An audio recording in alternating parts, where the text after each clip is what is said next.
You hurt?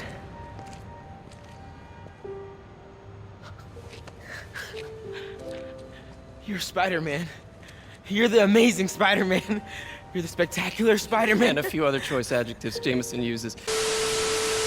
Seeing how far Miles has come from the first game just gets me beyond hyped. Anyways, welcome back, true believers and all you spectacular Spidey fans, to another very exciting Marvel Spider-Man Miles Morales related video. Now, as I'm sure all of you know by now, Spider-Man PS4 was absolutely phenomenal in more ways than one. Everything that was inputted within that title, ranging from that of the incredible traversal system, as well as the layered gameplay mechanics with combat, as well as the incredible story that was told within that game's narrative, it certainly has made a name for itself within the realm of Spider-Man video games, and in my personal opinion, it is without a doubt the greatest superhero game ever made. So seeing that Insomniac is going all out with the launch of the PlayStation 5, providing us a complete spin-off title of Marvel's Spider-Man centering solely on Miles Morales, there's almost no doubt in my mind that Insomniac is going to do whatever it takes in order to provide us the most definitive Miles Morales Spider-Man experience in order to fully differentiate it from that with what we received from Peter Parker's experience. And knowing that Insomniac are going to fully utilize all the assets that the PS5 has to offer, like that of including dynamic weather mechanics within the overall world of New York City, as well as expanding upon previous gameplay mechanics that were featured within the first game, that just tells me that all of the developers are fully well aware that they know exactly what they can improve upon in order to make this next game even bigger and better than what the first game was. And with the formidable phrase in full force of "In Insomniac we trust," I fully believe that the experience that we are going to receive in holiday 2020 is going to be just as good, if not better, than Spider-Man PS4 was. However, as a massive fan of the first game and knowing fully well what Insomniac Games is capable of, I thought that it'd be fun that if in this video we could go over the top 5 game features that Insomniac could end up implementing within some way in Marvel's Spider-Man Miles Morales. Now, even though these are simply hopes and dreams coming from a fan, I still thoroughly believe that all these features I'm about to go over will immensely enhance the overall gameplay experience that players will be able to dive into once they actually get their hands on this game. So, in no particular ranking order, the very first feature that I would love to see be implemented within Marvel's Spider-Man Miles Morales, as well as the official sequel for Marvel's Spider-Man whenever that game decides to release down the line, is actually full-on free roam capabilities as both Miles Morales and Peter Parker. Now, if you guys know me, you'll know that I have been hounding at this feature to be added within the game ever since Spider-Man PS4 was officially revealed all the way back at E3 2016. And yes, as we all know at this point, fully being able to swing around as Spider-Man within a completely open world New York City is one of the best experiences any gamer could have. And while the gameplay features that were included within Spider-Man PS4 as playing as all 3 characters of Peter Parker, Mary Jane, and Miles Morales was incredibly fun to say the least, I still thoroughly believe to this day that it would feel much more immersive if you, as the player, had the option to go and be Peter Parker in the open world of New York City, freely explore the area as much as you wanted to from a quote-unquote human perspective, and then if you wanted to go back by playing as a superhero, you could find an alleyway within New York City where no one is looking, and seamlessly switch back into your Spider-Man costume with a press of a button. And to give that side of the gameplay a bit more depth, there could be potential side missions that you could only do as Peter Parker or Miles Morales instead of simply being Spider-Man. This would allow us to get an even better perspective on the overall duality that both of these characters share, with Peter Parker and Miles struggling with their dual identities as Spider-Man. And again, we did see that in full force within Spider-Man PS4, but we only got that in some minor gameplay sections as Peter, Miles, and MJ, instead of actually being able to play as them within the full-on open world. That is until the 3rd installment of the City That Never Sleeps pack released with that of Silver Lining. If you do recall, there was that extremely interesting mission from the Silver Lining DLC where you did have to tail some of Hammerhead's thugs as Peter Parker in order to get the drop on them to learn more info about Hammerhead's operation. And one of the best aspects about that mission was simply walking an immensely crowded New York City street not as Spider-Man, but but as Peter Parker. We also saw a brief glimpse of that within the PS5 trailer of Miles simply walking down a New York street during the wintertime. And due to all of the features that the PS5 is capable of, I could easily see Insomniac games implementing this feature one way or another. But at the very least, if we end up receiving more human gameplay as playing as Miles Morales outside of the Spider-Man costume, or if that of Peter Parker ends up being playable as well, that would also be a huge win in my book. However, I'm still keeping my fingers crossed for that mechanic to be featured within Marvel's Spider-Man Miles Morales, considering how well placed that one section of the Silver Lining DLC was within Spider-Man PS4. Now, next on the list is actually in regards to the game's combat system, which, as I stated previously, was really well layered and thought out within the first game, but at the same time can also easily be expanded upon within Miles Morales PS5. Thanks to the brand new DualSense controller that the PS5 will have, we as the players will be able to feel every little detail when actually playing the game for itself, from that of the tension when web swinging throughout the city, as well as the brand new powers that Miles has of the camouflage and the Venom Blast having much more impact when we actually end up fighting enemies. And while I believe that we will see a lot more variety when it does come to the combat within Miles Morales PS5 compared to Spider-Man PS4, I do believe that there could be a little bit more variety in terms of the finishing takedowns that we execute on any foes in our way. And surprisingly enough, Batman Arkham Knight is actually the best example of this. Now, while all of the Batman Arkham games are great in their own rights, I do believe the combat was most fleshed out within Arkham Knight. Not only did Batman have a plethora of combat abilities ranging from his normal attacks, evading, countering, stunning, and gadgets, but what I found the most entertaining and intriguing within that game's combat system is the gadget takedowns that you could execute if you did reach a certain combo. For example, in a normal combat scenario, the Batclaw actually allowed Batman to pull enemies towards him and then follow it up with either a ground slam or that of a cape stun. But if you ended up getting your combo meter to the special amount needed to perform a takedown, you could instead do a super takedown with the Batclaw and do an incredible flip over an enemy and slam them down on the ground, immediately taking them out. This was also in regards to every single gadget that Batman had at his disposal, with that of the Batarangs, explosive gel, electric shock, and much more. So essentially, I would really like something similar to be implemented within both Marvel's Spider-Man Miles Morales as well as the official sequel with Marvel's Spider-Man 2. Even though we don't know whether or not Miles will end up using as much gadgets as Peter did within Spider-Man PS4, Miles is still unique in the sense that he has two powers that Peter's doesn't. There's also a lot of possibilities that arise given the fact that Miles can go completely invisible, but the enemies might not be able to detect him unless they have specific gear that lets them see through that. So if Insomniac decides to develop the combat a bit further by making it feel a bit more intuitive as well as a little bit more layered, that will certainly allow for players to think a bit more strategic and provide a bit more variety than what the first game did. And I know for a fact that if we actually end up receiving some cool takedown animations for the official sequel of Marvel's Spider-Man 2 with gadgets like the web bomb, trip mine, and even electric webbing, that would just easily be one of the coolest things to see possibly be featured within a Spider-Man game. Moving on to number 3 on the list, which is pretty much a given at this point, is that the overall traversal system with that of the web swinging and parkour mechanics should be overhauled in a lot of different ways. Now, I still thoroughly believe that the web swinging system within Spider-Man PS4 is without a doubt the greatest web swinging system within any Spider-Man game. But at the same time, there are still quite a few things that Insomniac can easily expand upon with that of the official sequel, and mainly with Marvel's Spider-Man Miles Morales. Right off the bat in the PS5 trailer, Miles' swinging is a lot more sporadic in comparison to Peter's, who is much more graceful and fluid since he has been Spider-Man for quite some time. But seeing that Miles Morales is still learning on how to become Spider-Man, and we don't know exactly how long it's been from the first game up until now, this is an easy indication for me, directly implying that both Peter and Miles' movesets are going to be completely different from each other. But even with all of that in mind, I still think that they could do a lot more with the parkour mechanics within Marvel's Spider-Man Miles Morales, as well as provide a bit more variety of air tricks that we can do manually by controlling the triangle and circle buttons while in midair, and potentially include a swing boost button that could allow for even faster swinging since Miles seems to be a little bit more acrobatic. One of the best feelings within Spider-Man PS4 was dive bombing by pressing the L3 button and then almost as you touch the ground, pressing R2 to swing and immediately fly back up into the air with huge grace. Not to mention that that web zipping and wall running across rooftops made things even more interesting when trying to mix up your traversal options. And once again, thanks to the power of the PS5 and the DualSense controller, we will be able to feel even more connected as these heroes when freely swinging around Manhattan. And luckily, Insomniac have stated in the past how important it was to fully nail the feeling of swinging around as Spider-Man. So knowing that they have the same exact mindset when going in for Miles Morales PS5 makes me even more excited for what the final interpretation of the overall traversal system is going to be by the time it releases. Now, as for the second to last feature on this list, actually relates directly to the character of Miles Morales within the Spider-Man universe that Insomniac has created. Within the world of Spider-Man PS4, Miles is a very youthful and energetic teenager who actually is in love with science and does tinker around quite a lot with technology. He's actually one of the best students in his class at Midtown High and has also created his own hacking app. And funny enough, we actually got to use this hacking app during the Miles Morales-centric missions of Spider-Man PS4, which, in retrospect, was one of the main reasons as to why his gameplay was so different compared to that of Peter Parker and Mary Jane. So what I'm trying to get at here is that I would love to see this hacking app return and have Miles further develop it in order to try and help out with his Spider-Man heroics. This could either relate to some certain stealth gameplay mechanics when trying to distract enemies, or possibly relating to some side missions doing some hacking with that of Oscorp's archives. Even though it may have appeared quite minuscule within Spider-Man PS4, I still think Insomniac could go a bit further with that mechanic if they do elaborate upon it more in Miles Morales' own game. And knowing well and good that this is Insomniac's own unique interpretation of Miles Morales within this game's universe, it makes me even more intrigued to see what type of narrative possibilities they will dive into for his own standalone game compared to the side role that he did have within Spider-Man PS4. And finally, the very last feature that I would love to see be featured within Marvel's Spider-Man Miles Morales is something that I think you would be crazy to not want to see unfold. And of course, I'm talking about a Spider-Man team-up mechanic between Peter Parker and Miles Morales. Now, just to confirm, I'm not talking about a co-op mechanic being featured within this game, but instead, I would like to see something similar to that of the dual play mechanic, which we did see once again within Batman Arkham Knight. Plus, we also got a brief showing of this both within the Heist DLC as well as the Silver Lining DLC in Spider-Man PS4, where we were able to team up with both Black Cat and Silver Sable to defeat some enemies. And even though we weren't able to actually play as Black Cat or Silver Sable within that DLC, I do think that might have been an early adaptation of what their plans are for Miles Morales PS5. While we still don't know whether or not we will be able to play as Peter within this game, it would be insanely cool if we could team up with him either as a side character or just as a companion by taking out any henchmen that might get in their way within New York City. Or for any of you Ultimate Spider-Man fans out there who fondly remember the Human Torch races that we had to go through within that game, if we end up going through something similar within Miles Morales PS5 and actually end up racing Peter Parker throughout New York City, that would just be a dream come true. But no matter what ends up happening, everybody, I still have full faith within Insomniac Games that they're going to completely deliver a one-of-a-kind experience that all of us Spider-Man fans will truly fall in love with. And just imagining all of the gameplay possibilities that Insomniac can come up with thanks to the power of the PS5 just gets me immensely excited beyond belief. But with all that said, everybody, that's the video I have for you today, and please let me know all your thoughts in the comments section down below. What did you think of my top 5 list of gameplay features that I personally would love to see Insomniac input within Marvel's Spider-Man Miles Morales? And what are the top 5 gameplay features that you would personally like to see for yourself? If I had to personally choose one of these options that I did provide within this list, I would easily go between the Peter Parker and Miles Morales team-up mechanic because that would just be an absolute spectacle. And again, even though we don't know whether or not Peter Parker is actually going to appear within this game as Spider-Man, I'm still crossing my fingers and hoping for the absolute best outcome. But until next time, everyone, thank you all so much for watching. Please like the video if you did enjoy and subscribe if you do want more content like this. Stay spectacular, Spidey fans, and peace out.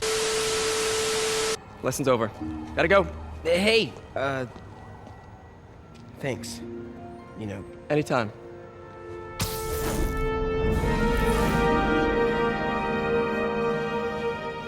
just punch Spider-Man.